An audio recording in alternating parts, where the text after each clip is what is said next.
पता है आपको भी उसमें क्या फैसला लिखा था उन लोगों ने, उन किसानों ने?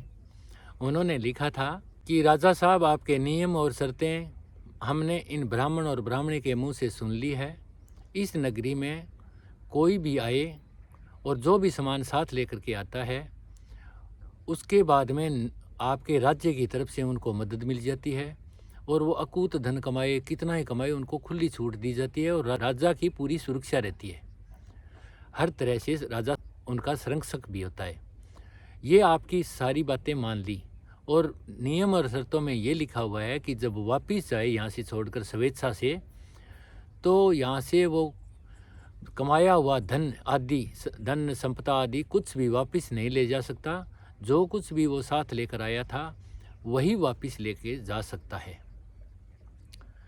यही बात है ना राजा जी? बोले हाँ जी यही बात है। तो इसमें गलत क्या हुआ? तो फिर इसमें उन्होंने लिखा कि मान लिए आपकी सारी शर्त मान्य है, लेकिन जब आए थे ब्राह्मण और ब्राह्मणी तब 20-20 साल के नौजवान थे और आज ये 42-43 साल के हो चुके हैं। जैसे आए थे वैसे ही वापस जाएंगे। जो भी साथ लेकर के आए थे उसी के साथ वापस जाएंगे, तो इन्हें 20-20 साल का कर दें, ये आपका न्याय रहेगा। राजा का दिमाग चक्कर खा गया। तो राजा ने अपने खगोलविदों को, भूशास्त्रियों को बुलाया। इतनी बुद्धिमता की बात कोई साधारण बात नहीं है। आप पता लगाओ कौन सी जगह पर बैठते हो भाई, आप इनके साथ जाओ हमारे भूगोल शास्त्रियों के और वो जगह बताओ। उन्होंने वो जगह बताई कि इस जगह पर हम बैठते ही हमारे मन में ऐसे विचार आते हैं कि हम कोई ना कोई न्याय करें, हम न्याय करें। सिर्फ न्याय ही न्याय की बात उठती है जी। इस जगह पर बैठने के बाद हमें ना कोई फीस लेनी होती, ना कोई हमें कोई मतलब इन बातों से, ना हम कोई पंच हैं, लेकिन इस जगह बैठते ही हमारे मन में ये विचार उठने शुरू हो जाते हैं। ये जगह है वो। भूगोल विद्यों ने, खगोल शास्त्रियों ने और राजा के उन कर्मचारियों ने उस जगह का पता लगाया, तो वो जगह थी, कभी पुराने समय में वो जगह थी विक्रमादित्य की। महाराज विक्रमादित्य धरती पर सबसे बड़े न्यायकारी राजा हुए थे। देवताओं के भी फैसले महाराज विक्रमादित्य करते थे। वहाँ ब्रह्मा विष्णु महेश जब फंस जाते थे, तो जो ग्रह आपस में नाराज हो जाते थे या कोई देवता आपस में टकराव हो जाता था, तो विक्रमादित्य के पास भेजते थे और विक्रमादित्य न्याय करते थे। और उनमें से अगर कोई मजबूत देवता होता तो वो उन्हें बहुत ज़्यादा तकलीफ भी देता था। तो ऐसे थे महाराज विक्रमादित्य। तो वहाँ पर विक्रमादित्य का सिंहासन होता था, विक्रमादित्य जी वहाँ बैठते थे। तो वो जगह इतनी पवित्र हो गई कि उसके मान लो वहाँ बैठते ही हर किसी आदमी के मन में उस लेवल के विचार उठने लग जाते हैं।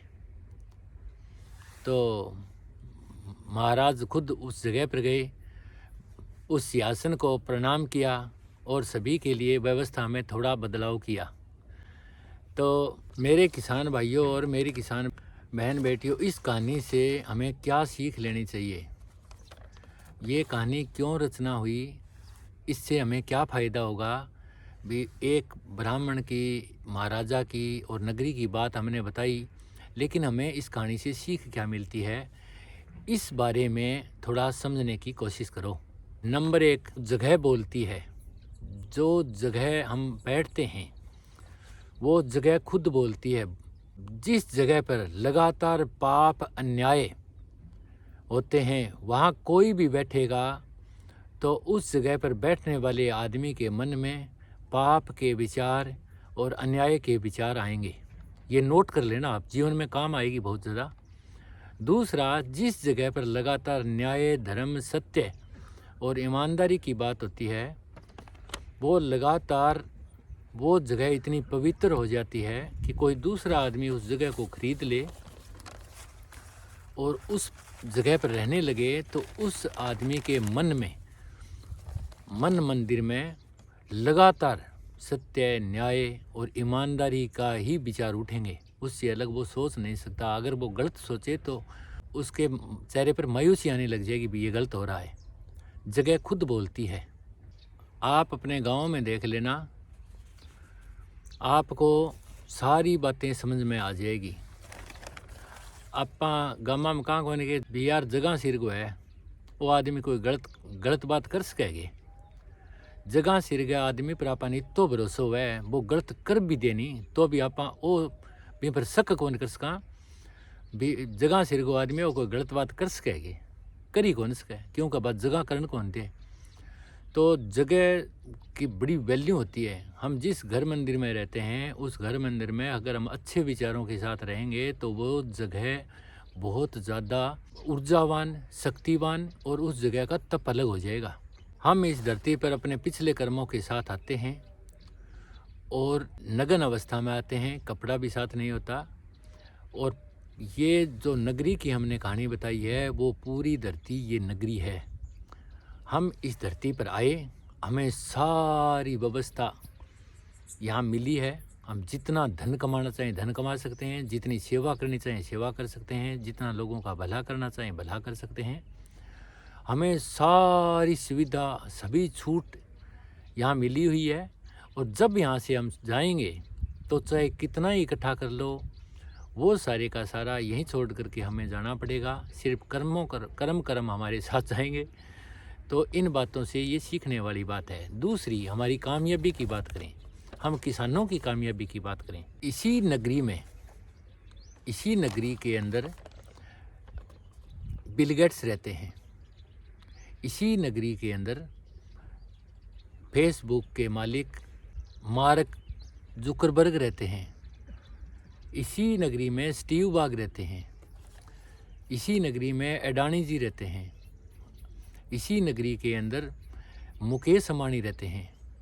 इसी नगरी में गौतम अडानी रहते हैं। इसी नगरी में एलन मस्क रहते हैं और इसी नगरी में मैं रहता हूँ। और आप सभी जो आर्थिक आज़ादी का ये चैनल देख रहे हैं, ये वीडियो देख रहे हैं, आप सभी लोग भी इसी नगरी में रहते हैं। हम एक ही नगरी में रहते हैं और सारी सुविधाएं एक समान हमें मिली हुई है। सभी सुविधाएं हम सबको बराबर मिली हुई है। सबके लिए एक ही सूरज है, उसी से हमें ऊर्जा मिल रही है। एक ही चांद है, एक ही धरती है और वही पानी के साधन है। कोई अलग अलग हमारे अंदर कोई किसी के पास ज़्यादा दे रखा है या किसी के पास ऐसा कुछ भी नहीं है। सिर्फ दिमाग की तौर पर हमने मान बैठे हैं कि हम गरीब लोग हैं, वो अमीर लोग हैं। वो ना कभी अमीर थे, उसके दादा का पता करो, उसके परदादा का पता करो अडानी के कि वो कितना अमीर था। यहाँ भी क्षेत्रीय लोग भी बड़े बड़े धनवान लोग हमें अपने क्षेत्र में भी मिल जाते हैं। उसके दादा को पूछो भी इसका दादा कितना धनवान था।